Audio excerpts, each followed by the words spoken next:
दोस्तों, body building का पागलपन 19वीं सदी से ही लोगों पर छा गया था।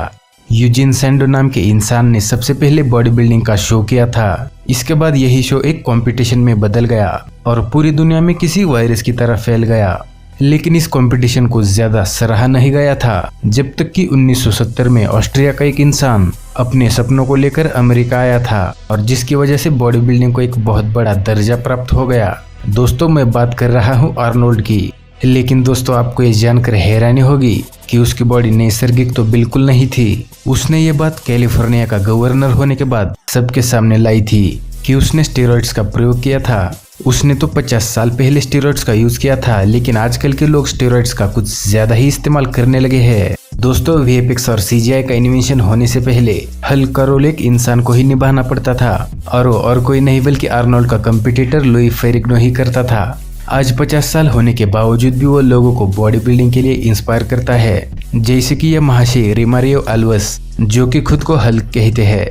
कुछ सालों पहले ये आदमी एक आम इंसान ही था, जो कि एक सिक्योरिटी गार्ड की नौकरी करता था और जल्दी में बड़ा बॉडी बिल्डर होने की चाहत में इसने सिंथॉल जैसे ऑयल का प्रयोग किया।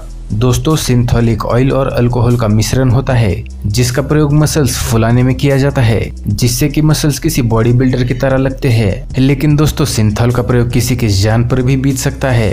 साथ ही में इसके बहुत सारे साइड इफेक्ट्स भी हो सकते हैं। वैसे ही साइड इफेक्ट्स अल्वस के बारे में भी हुए।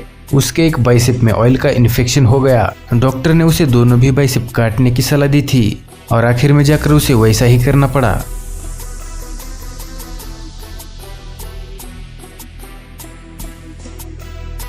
मुस्तफा इस्माइल एक इजिप्ट का रहने वाला है, जिसे लोग पोपाई के नाम से भी जानते हैं और जिसने कभी सबसे बड़े बाइसेप्स होने का वर्ल्ड रिकॉर्ड धारण किया था। लेकिन सभी को इस पर विश्वास नहीं होता था, क्योंकि उसके बाइसेप्स नॉर्मल से काफी अलग ही थे।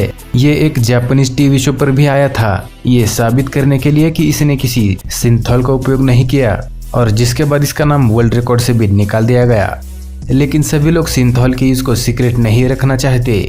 48 साल का ब्राजील का रहने वाला इंसान ना ही सिर्फ सिंथॉल का प्रयोग करता है, बल्कि ये उस पर गर्व भी करता है। इसका नाम वाल्दिर सिगाडो है, लेकिन इंटरनेट पर तो ये वाल्दिर सिंथॉल के नाम से ही प्रसिद्ध है। 2013 तक तो ये नेचुरली बॉडी बना रहा था, लेकिन तभी उसको सिंथॉल के बारे में पता चला और उसने सिंथॉल का इस्तेमाल करना भी शुरू कर दिया। तभी से ये बहुत प्रसिद्ध भी हो गया है और इंस्टाग्राम पर इसके 30,000 से भी ज्यादा फॉलोअर्स हो चुके हैं। लेकिन दोस्तों, वियर्ड दिखने वाला कोई एक बॉडी बिल्डर नहीं रहा है, क्योंकि आजकल हर एक प्रोफेशनल बॉडी बिल्डर कुछ ना कुछ गलत करता ही है, जैसे कि स्टेरॉइड्स या फिर सिंथॉल। और आज इसको कोई चीटिंग भी नहीं मानता, क्योंकि आजकल ये एक आम बात बन चुकी है। सोचिए आर्नोल्ड के बारे में, जो कि दुनिया का सबसे प्रसिद्ध बॉडी बिल्डर रह चुका है। उसने भी कबूल किया अपने स्टेरॉइड्स के इस्तेमाल के बारे में। दोस्तों, इन लोगों को देखकर लगता है कि जिम से बेहतर तो अपना अखाड़ा ही है, जिसमें कम से कम सब कुछ नेचुरल तो होता है। आपको ये वीडियो पसंद आया हो तो एक लाइक और अपने चैनल द लाइफ सीक्रेट्स को सब्सक्राइब करना ना भूले। मिलते हैं अगले किसी ऐसे ही मजेदार वीडियो में, तब तक के लिए धन्यवाद।